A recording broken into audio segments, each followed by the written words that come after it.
먼저 이제 한 사람이 좌파 혹은 우파의 성향을 가지게 된 거에 대해서 그것을 이제 전생에 어떤 내력으로 인해서 그렇게 되었는지 이것을 좀 살펴봤습니다. 근데 여기 이번에 이제 민족과 국가의 집단적 좌우파 성향 이렇게 이제 이번 관 주제를 얘기했는데, 그러니까 한 민족이라든지 어떤 집단적으로 좌파 집단, 우파 집단이 있다는 거, 이거를 이제 물론 우리 국내 어느 나라의 국내에서도 좌파 집단, 우파 집단에서 좌파는 먼저와 얘기했듯이 그 전생과의 내력과 지금의 사회 환경이 잘 맞지 않는 사람, 우파는 전생의 내력과 지금의 사회 환경이 어울리는 사람들 이렇게 대강 보이지만, 근데 이런 집단들이 어떤 문화나 어떤 국가, 그 어떤 내려온 역사 이런 걸 공유하는 그 민족 전체가 어떤 좌파 혹은 우파의 대략적인 성향을 띠게 될 수가 있습니다. 그래서 여기서 이제 민족과 국가의 집단적 좌우파 성향이라고 합니다. 민족이나 집단으로 보면 우파는, 여기서 이제 좀 우파의 우호적인 이제 글로 써 있는데, 하늘의 소명이 우선 내린 민족을 중심으로 그 뜻을 순종하고 좌파는 신의 불평등에 반항한다 이렇게 얘기를 해야 되는데, 그러니까 그 다음 예가 나와 있습니다. 그러니까 그 그게 뭐냐면 사실 아랍이라든지 이런 쪽에 테러 IS라든지 이런 쪽이 어 보면은 이제 그 자체 내부적으로 상당히 보수적입니다. 왜냐하면 그쪽은 이제 좀 아직 어린 영혼들 위한 이제 문화이기 때문에 그 좀 아직 세상을 좀 사회를 낮춰봐 가지고 좀 엄격한 그런 이제 그 제도를 행하는 보수적인 음, 사회지만은 그 국가 전체, 세계 전체적으로 보면은 아랍은 이제 미국이 주도하는 세계의 어떤 에, 그 보수적인 그러한 이제 그 세계 질서에 반항하는 세력이기 때문에, 그러니까 실제로는 또 그 유럽의 좌파라든지 각국의 좀 좌파 세력들이 이슬람 세력이 들어오는 걸 자꾸 오히려 그 그러니까 우호적이죠. 미국이나 유럽의 좌파 세력들이 오히려 이슬람 세력이 들어오는 거에 대해서 관대하죠. 그러니까 자기들과. 근데 이슬람 세력은 훨씬 더 유럽이나 미국의 기존 보수파들보다 더 보수적인 곳인데, 왜 유럽이나 미국의 좌파들이 이슬람에 우호적인가? 이거는 서로 간에 이제 미국과 유럽의 좌파들도 그 사회에서의 어떤 비주류적인 위치, 그 아랍의 전 세계에서 비주류적인 위치 이런 거에서 동병상련이 되는 겁니다. 미국이나 유럽의 선진 사회에서의 비주류적 위치, 그리고 전 세계적에서의 비주류적 위치인 아랍권. 그러니까 그 유럽이나 미국의 좌파들이 이제 내세우는 사상은 더 진보적이지만은 유럽, 미국의 그 보수파들과, 그런데도 이제 그 더 보수적인 이제 이슬람권을 더 우호적인 그런 이유가 있는 것입니다. 세계 정세를 볼 때 유대인과 미국이 우파에 해당하고, 그렇죠. 이제 기득권을 가지고 있는 세계 질서를 이렇게 지금 이제 주도하고 있는 세력이니까 아랍과 남미 일부가 좌파에 해당한다. 남미라고 이제 전부 좌파는 아니고 우파 정권, 좌파 정권이 막 왔다 갔다 하죠. 근데 이제 이 책을 쓸 때쯤인가 이제 베네수엘라 같은데 이제 좌파가 생생할 때이니까 남미 일부 이쪽 좌파 정권들이 해당하죠. 보존할 정신적 가치가 비교적 확고히 마련되어 있는 집단은 전통의 가치에 익숙한 영혼이 그 가치를 승계하고 발전시키고자 비교적 많이 환생한다. 보존할 가치가, 그러니까 유대인 이렇게의 어떤 재단, 뭔가 좀 자꾸 그리고 싶어지네요. 뚜렷한 건 없는데도 보존할 정신적 가치가 비교적 확고히 마련되어 있는 집단, 대표적인 곳이 이제 유대인들, 그 유대교 집단이죠. 물론 이제 역사는 짧지만 미국도 이제 그 청교도 프로테스탄트 정신 뭐 그래가지고 그 정신적 가치가 뭐 적다고는 볼 수 없죠. 집단은 전통의 가치에 익숙한 영혼이 그 가치를 승계하고 발전시키고자 비교적 많이 환생한다.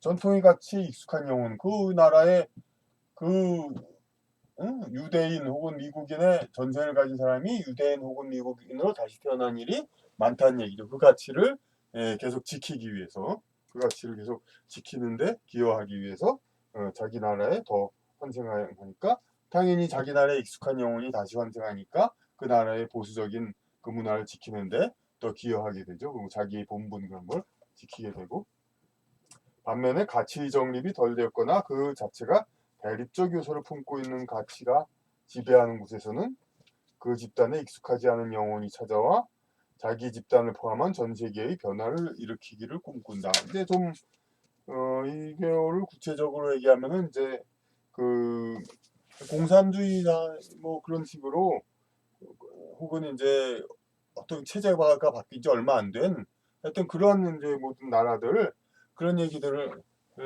얘기할 수 있죠. 그러니까 체제가 가치 정립이 덜 됐고, 그러니까 문화가 이제 아직 이제 깊지 않은 곳.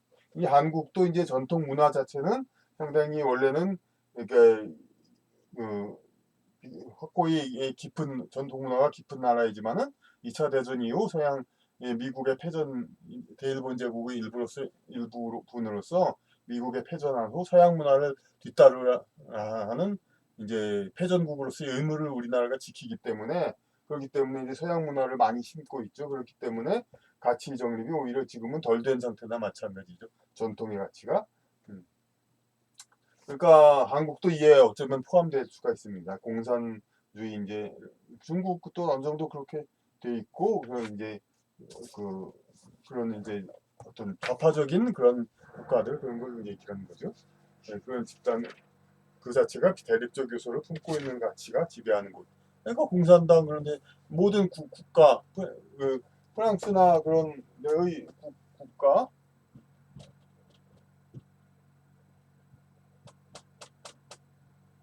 그런 데는 어떻게 되니까 그냥 저기 뭐 싸우고 이겨자, 뭐 그냥 죽이고 밟고 올라서자, 뭐 그런 식으로, 그런 이제 투쟁의 나라, 노래를 국가로 하는 그런 나라들이 있죠. 그 나라는 그 자체가 이제 어떤 투쟁과 대립, 이것을 이제 가치로 품고 있죠. 근데 미국과 일본, 특히 그리고 우리나라의 국가는 어떻습니까? 그냥 나라의 어떤 칭송, 그런 거이죠, 그냥. 그러니까 이쪽은 이제 대립이 이 나라가 아니죠. 보수적인 이제 원래 나라로 돼 있는 거죠. 이슬람교는 그 자체가 유대교와 기독교에 대한 대안으로 존재한다. 왜냐면은 그러니까 그렇죠. 이제 이슬람교는 600년, 서기 600년 아주 늦게 나왔고, 아랍권들에서 사람들이 그 어떤 기독교나 다른 종교가 없이 이렇게 다신교만을 이제 믿고 그런 상황에서, 그러니까 그 이스마엘의 후손인, 그러니까 그 아브라함이 낳은 서자 이스마엘의 후손인 아랍권 모든 사람들이 이제 그것을 믿으면은 이제 유대교와 기독교에 대한 대안으로, 그러니까 유대교와 기독교가 이미 있는데 유대교의 교리를 상당히 유사하게 따르면서 기독교가 먼저 생겼는데도 기독교보다 더 보수적이죠. 오히려 회교, 그러니까 도로 돌아온 회교라고 그러니까 볼 수가 있는 것이죠.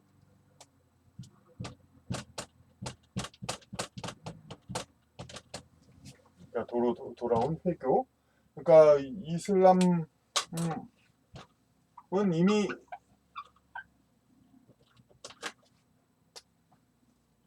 유대교가 옛날에 생겼고, 그 다음에 기독교가 생겼는데 다시 이슬람교이 생겨가지고 비슷한, 뭐 돼지고기를 먹지 말고 가늠한 여자는 돌로 쳐 죽이고, 뭐 그런 이제 구약 시대의 그 율법을 따르는 그런 종교가 나왔습니다. 유일신, 이제 아랍권에 이제 그냥 바알신님 뭐 다 잡다한 신들을 믿지 말고 이제 하나님만을 믿으라, 이렇게 유일신교로 아랍권이 이제 새로 이슬람이 나온 거죠.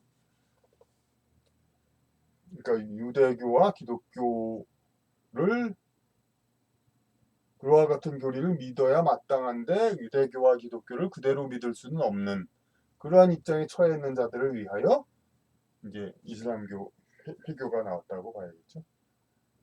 그러므로 유대교나 기독교 사회에서 문제의식을 느꼈던 영혼이 이슬람 사회에 다시 태어나 유대인과 미국 주도의 세계에 불만을 가지고 테러리스트 등이 활동할 수 있다. 이제 테러리스트가 이제 그런 그 유대교와 기독교에 불만을 가진 사람이 다시 태어났다. 근데 그러니까 테러를 한다는 것 자체가 그 원한이 전생에 있었다는 거니까 이제 이쪽에 유대교와 기독교 문화에 이게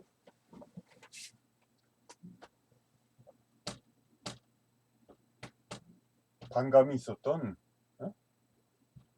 그런 영혼이 당연히 뭔가 전생에 원수가 있기 때문에 여기 와가지고 테러리스트가 되죠. 이제 물론 이슬람이 다 그렇다는 게 아니라 일부 이슬람이 그렇다는 겁니다. 유대인과 미국 주도의 세계에 불만을 가지고 테러리스트 등이 활동을 할 수 있다. 혹은 투쟁적 기초 단련이 필요한 영혼도 테러리스트가 될 수 있다. 뭐냐면은 그러니까 인간 영혼의 발전 단계에서 맨 첫 단계는 이제 그 생존을 위한 투쟁, 그것을 훈련하는 것인데 그거는 이제 짐승과 마찬가지로 생존 투쟁 그거를 먼저 배우는 것이죠. 단계이죠. 근데 그걸 위해서는 이제 그 저기 이슬람권에서 근데 옛날에는 한 1500년 전 그 정도만 해도 그러니까 사람들이 이제 칼싸움하고 이제 서로 죽이고 이제 그러는 게 보편적이었는데 지금은 그러니까 그게 세계가 많이 평화가 돼 있죠. 물론 이제 바로 근래에도 1, 2차 세계대전이 있지만 그렇게 아주 노골적인 전쟁 말고는 이제 그냥 웬만한 그런 건 안 일으키는 그런 상황이 돼 있는데 이 상태에서 자꾸 그러니까 테러리스트 뭔가 좀 이제 투쟁적인 전쟁을 하고 싶은데 그런 식으로 해서 옛날처럼 1000년 전, 2000년 전처럼 그러고 싶은데 지금 세계에서는 그게 조금 안 어울리는 거죠. 이제 영적으로 그 사람들은 더 늦은 영혼이지만은 영적으로 늦게 발달한 그러니까 투쟁적인 그 생존 투쟁적인 그런 훈련을 지금의 선진국 그 영혼들이 1, 2천 년 전에 겪었던 걸 지금 겪어야 하는데 지금은 그래서 그런 활동을 하려고 하는데 여건이 이렇게 잘 안 되죠. 이제 투쟁적인 IS 공화국 그래가지고 어떻게 싸워서 그 싸움을 걸어서 이렇게 확장하고 싶은데 세계적으로 이제 그것을 테러리스트라고 해서 고립을 시키니까 이게 좀 활동 상황이 맞지가 않죠. 이 기초 단련이 필요한 영혼도 그러니까 아직 어린 영혼 그런 영혼이 테러리스트가 되죠. 테러리스트 정도는 안 되어도 남미 등에 새로 태어난 영혼이 자기가 속한 사회가 세계를 주도하지 못하는 것에 불만을 품고 좌파 국가의 반미 성향을 주도할 수 있다. 그러니까 과거 부유한 전생을 가진 이제 어, 영혼이 가난한 데 태어나면 굉장히 불만을 갖고 세상을 바꾸려고 한다고 그랬죠. 그러니까 과거에는 그러니까 좀 뭔가 좀 그러니까 남미에 태어나서 같은 나라에서 그러니까 뭐 절대적으로 크게 맞는 건 아닙니다만은 남미에 태어나고 또 남미의 문화에 익숙한 사람이 남미에 태어나면은 그렇게 뭐 크게 불만을 갖지는 않겠죠. 근데 다른 미국이라든지 더 유럽 좀 더 이제 다른 이제 세계를 주도한 곳에 태어났다가 남미에 태어났으면은 마치 부유한 전생을 가진 영혼이 가난한 집에 태어난 것처럼 어, 자기가 속한 사회가 세계를 주도하지 못하는 것에 불만을 품고 좌파 국가의 반미 성향을 주도할 수 있다. 이렇게 나옵니다.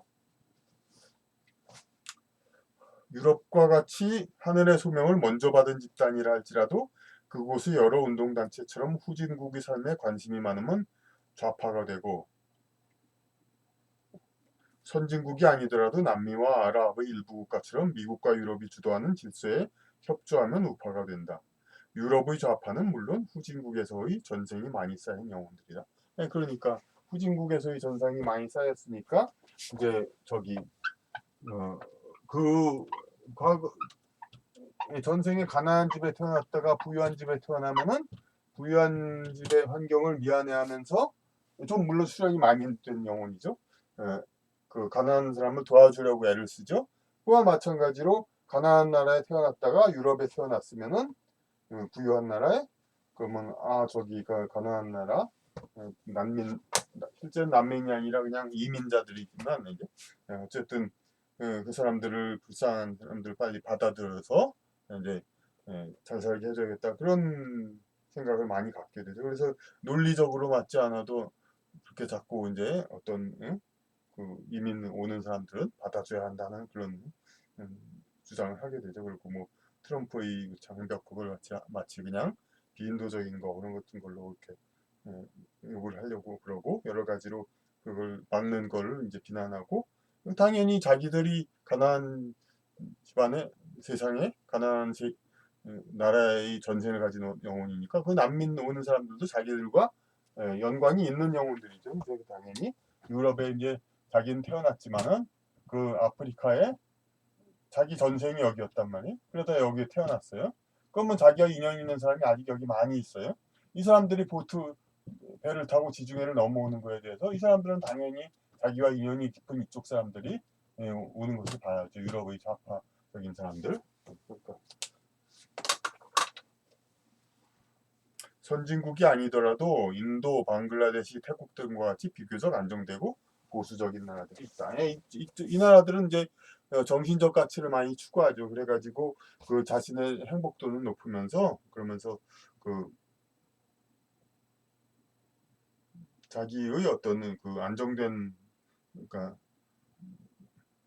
사회 체제를 유지하죠. 자기들이 속한 집단이 비록 세계를 주도하지 못하더라도 그 위치에 맞는 역할에 충실하고자 한다. 그러니까 이런 건 당연히 또 그렇게 볼 수가 있죠.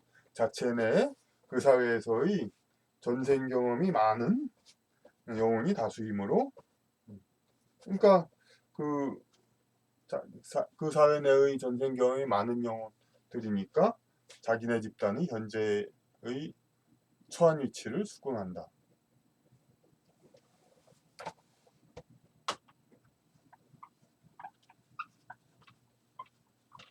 그러니까 제가 다른 책에서 이제 쓴 얘기지만은 이제 그거에 대해서 한번 얘기했습니다. 국민묘지 인수는 이제 방명록을 쓰죠. 이제 방명록을 쓰면은 항상 그 우리나라 어떻게 되어 있습니까? 반드시 한글로 가로쓰기 아주 이렇게 철저하게 모든 관리들을 이렇게 쓰죠. 국민묘지에서 조상한테 쓸 때는 이게 왜 그렇게 된가를 이유를 우리는 다 알아야 됩니다. 그러니까 여기서 나라가 이제 보수적이고 그 나라의 전통을 계속 유대인이나 그런 나라처럼 이렇게 발전시키는 그런 나라가 되려면 이 우리 대한민국의 어떤 전생을 가졌던 영혼들이 다시 태어나가지고 계속 많이 태어나서 한국에 그래서 계속 발전시켜야 됩니다. 그런데 그렇게 하라고 조상한테 제사를 지내는 건데, 근데 조상한테 드리는 제사 글이 한글 전용 가로쓰기만 해. 이거는 그 일제 시대부터 약간씩 생겨난 글이고 조선 시대 때까지는 없었던 글입니다. 이런 거는 물론 원문 훈민정음으로서 이제 조선에 있었지만은 그건 전부 조선 시대에도 한글 전부 새로 쓰기로 이렇게 써왔고 쓰니까 이렇게 좀 이상하죠. 그러니까 물론 그 훌륭한 조상들 그런 이제 조상들이 가장 선호하는 거는 이 한문 이제 그런 으로 충문을 쓰고 조상들의 글을 올리는 건데 그런 글을 와야 그런 조상님들께 이제 칭송하고 조상을 기리고 다시 우리 이 민족을 불쌍히 여기고 도와주시고 다시 태어나고 다시 돌봐 주십시오. 그렇게 하면서 그럼 당연히 조선, 고려, 신라 이렇게 2000년 써왔던 그런 한문으로 이제 제문을 써서 이렇게 제사를 지내서 그래야 조상들이 많이 공감을 하고 이 나라를 어떻게 축복하고 어떻게 또 새로 다시 태어나고 어떻게 이끌어갈까 이거를 생각할 건데 조상들에게 맨날 한글 가로쓰기로 해. 그러면 뭐예요? 조상들은 못 알아봅니다. 그럼 한국 조상들은 이걸 조상들은 그러니까 한국 조상들은 이걸 보고 어떻게 뭐라는 거냐면은 저기 이 여기 한반도는 딴 세상이 됐으니 오지 말아 주십시오. 알 수 없는 조상들이 알 수 없는 글로만 이제 그러니까 방명록 국립묘지에다 씁니다. 그러니까 이거는 우리 조상 오지 말라. 한국이란 나라를 더욱더 그러니까 기존의 전통을 무너뜨리고 이른바 진보적이라고도 하지만은 어떤 이제 그 다른 나라로 만든 거. 이제 우리 2000년 글자를 안 썼던 이제 유럽 이제 그 전생에 가진 사람들이나 혹은 이제 한반도에 있었다 하더라도 조선시대 이후 여진족 이제 그런 사람들은 이제 한문을 쓰지 않았으니까 북방 이제 그러니까 여러 가지 그 유목민 후예들 그런 사람들은 이제 어쨌든 상대적으로 유리하죠. 전통 문화가 없어질수록 이제 자기들은 이제 전통 문화를 가진 영혼들은 그 경험이 있는 영혼들은 전통 문화가 깊이 있으면 그걸 먼저 더 학습에 유리하니까 그 사람들이 더 나라에서 더 유리한 중요한 위치를 차지하기가 쉽죠. 그런데 그런